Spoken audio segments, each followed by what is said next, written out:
Oke semuanya, Assalamualaikum warahmatullahi wabarakatuh. Sebelumnya perkenalkan, nama saya Revita Nada Yonika Putri. Saya dari TRO 23 dengan NIM 036. Pada video kali ini saya akan menjelaskan mengenai pemodelan motor DC.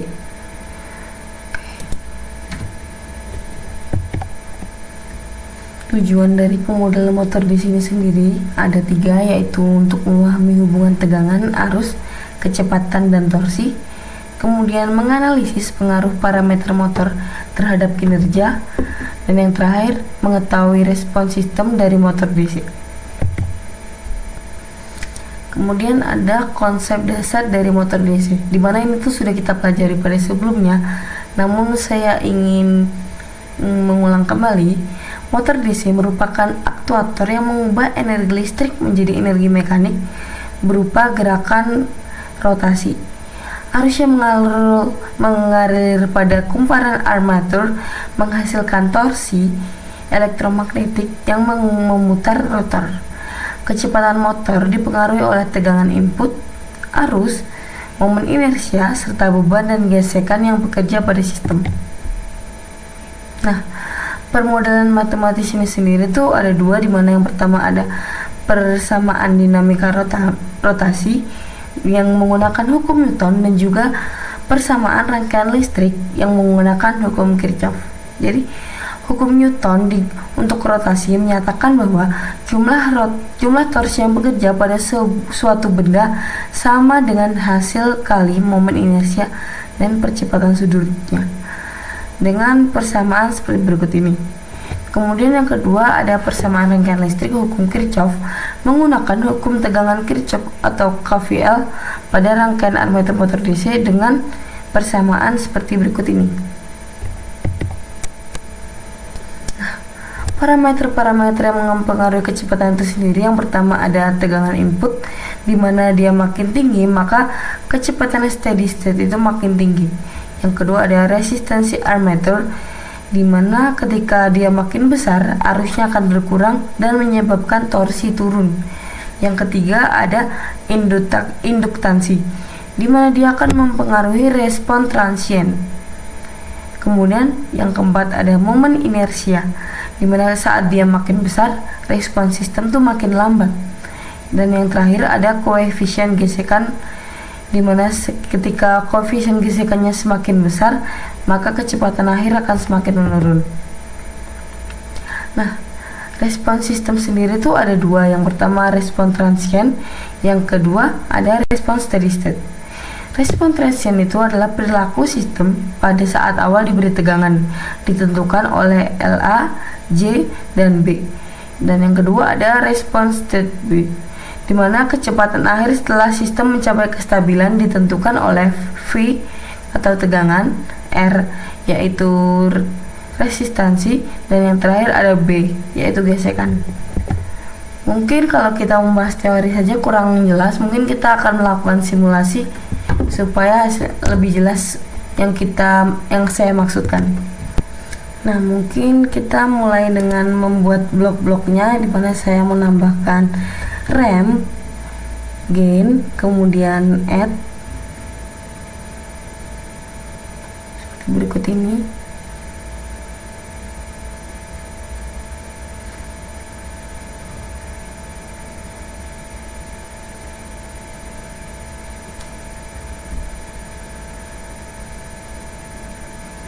Kemudian saya menambahkan gain kembali, dimana itu untuk nilai induktansinya bernilai 1/L. Kemudian ini merupakan resistansi.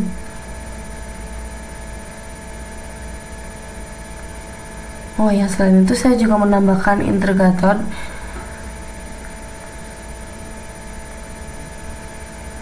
Nah, ini adalah nilai dari K.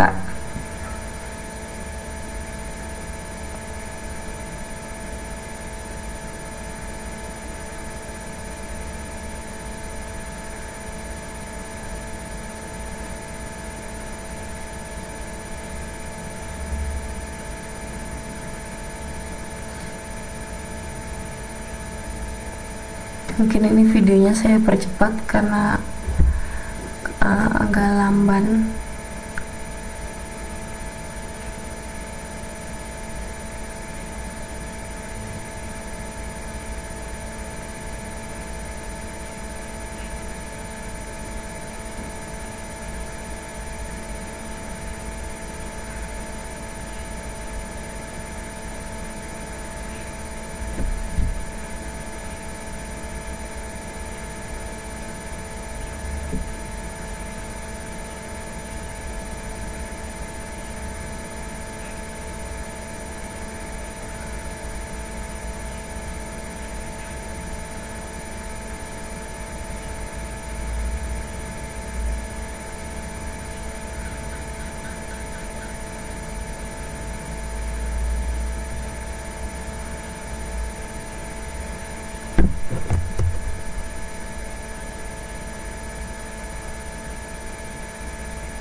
Nah, di situ juga saya menambahkan scope serta out, dimana scope ini akan menampilkan hasil grafik serta out itu akan menampilkan nilainya. Kemudian setelah jadi semua, kita harus menuliskan nilai dari variabelnya, dimana nilai ini saya tulis melalui sesuai dengan datasheet yang telah ada, dimana B1/L KJ itu dituliskan melalui M-file. Nah, sebelumnya saya sudah membuat skripnya seperti berikut ini.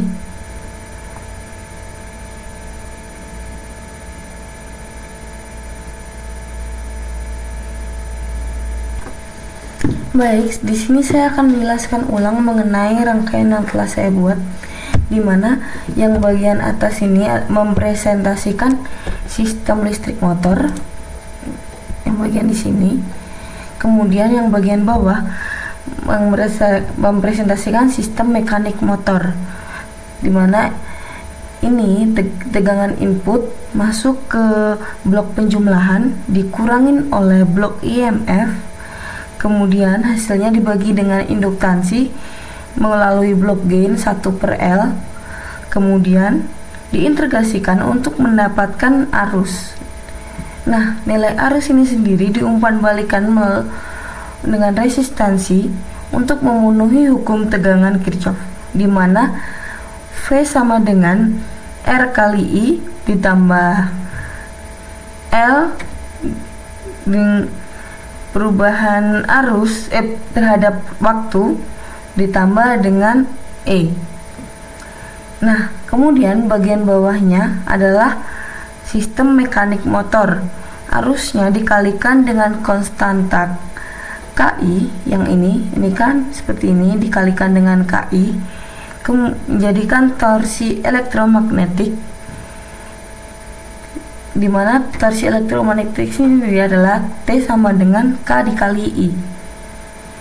Nah, setelah itu torsi ini dijumlahkan dengan torsi redaman atau disebut dengan B, seperti ini, lalu dibagi dengan inersia menggunakan gain 1/J.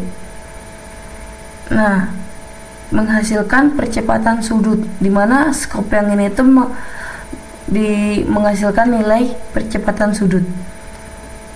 Tertampilnya seperti berikut ini, yang bawah. Nah, setelah menghasilkan percepatan sudut, percepatan ini diintegrasikan untuk mendapatkan kecepatan sudut, di mana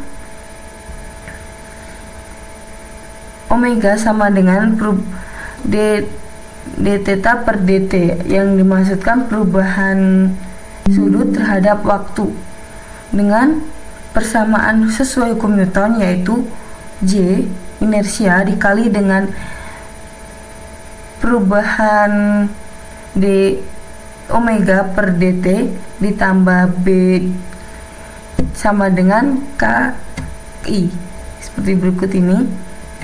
Nah, setelah dijalankan, scope menampilkan grafik kecepatan motor terhadap waktu, dimana terlihat kecepatan meningkat seperti ini. Terlihat kecepatan meningkat secara hampir linear dari 0 hingga mendekati 1 radius per second selama 10 detik. 10 detik ini mencapai 1. Nah, bentuknya sedikit melengkung di awal, yang bagian ini menunjukkan adanya respon transien akibat induktansi L dan momen inersia. Nah, L ini tuh menyebabkan adanya lengkukan di bagian sini. Setelah transien berakhir, kecepatan mengikuti input tegangan rem sehingga kurva terlihat hampir lurus. Nah, perilaku ini sesuai dengan teori rem. Motor akan merespon dengan kecepatan yang juga meningkat secara bertahap karena konstanta waktu cukup kecil, di mana torsi E sama dengan 0,5 second dan torsi M sama dengan 0,1 second. Dibanding durasi rem 10 second, motor bisa mengikuti perubahan tegangan secara mulus.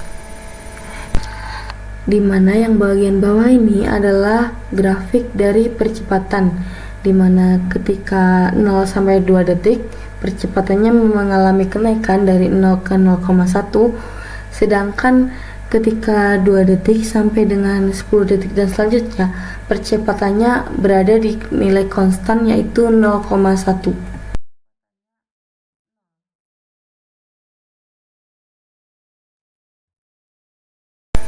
Nah, dari percobaan ini kita dapat disimpulkan bahwa model Simulink ini telah sesuai dengan persamaan matematis yang ada. Nah, oh ya, saya lupa menjelaskan di mana di sini terdapat M file di mana saya mendeklarasikan nilainya J, B, K, R, L. Saya mendapatkan nilai-nilai ini dari datasheet yang telah diberikan. Datasheet dari motor DC itu sendiri. Oke, mungkin di sini kan yang tadi itu adalah rangkaian open loop. Di sini saya ingin membuat menjadi rangkaian closed loop. Dimana di sini diubah dulu menjadi ini.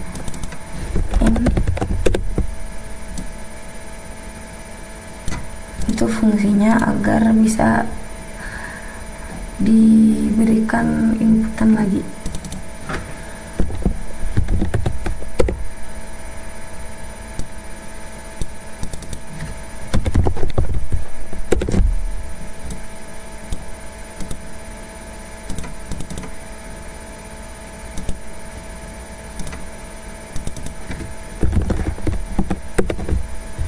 Nah, yang bagian di sini ini berubah menjadi 0 step time-nya.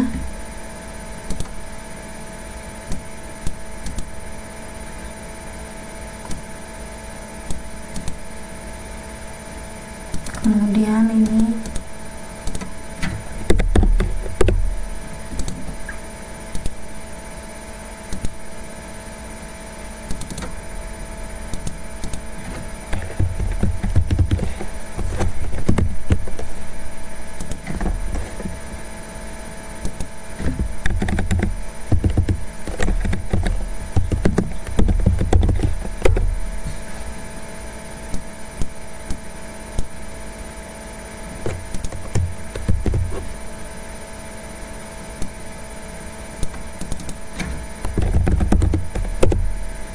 tambahkan scope juga untuk melihat perbedaan grafik, hasil grafiknya.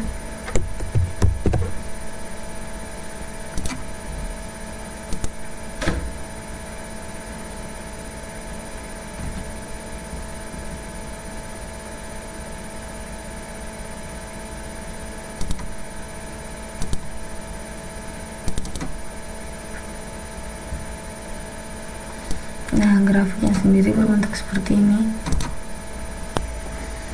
Oke, kita lihat bahwa model ini tuh menggunakan model loop close umpan balik dari kecepatan motor. Nilai kecepatan yang terukur dikalikan dengan konstanta feedback, kemudian dikurangkan dari input tegangan rem. Cara ini membentuk sistem closed loop sehingga motor mampu mengikuti perubahan input secara presisi. Nah, syarat matematis fungsi transfer open loop dari tegangan ke kecepatan adalah gain sama dengan K per L kali J S kuadrat ditambah L kali B plus RJ kali S plus RB plus K kuadrat. Dengan umpan balik kecepatan KF, fungsi transfer closed loop menjadi T sama dengan G gain per 1 plus KF kali gain. Hasil simulasi ini memperlihatkan kecepatan naik secara hampir linear hingga mencapai referensi. Ini menunjukkan bahwa sistem closed loop berhasil mengurangi error steady state dan memperbaiki respons sistem dibandingkan dengan open loop. Terlihat dibandingkan yang sebelumnya. Nah, kurva yang mulus tanpa osilasi ini menandakan sistem yang lebih stabil dan memiliki redaman yang lebih cukup. Mungkin itu saja yang bisa saya jelaskan, kurang lebihnya saya mohon maaf. Terima kasih. Wassalamualaikum warahmatullahi wabarakatuh.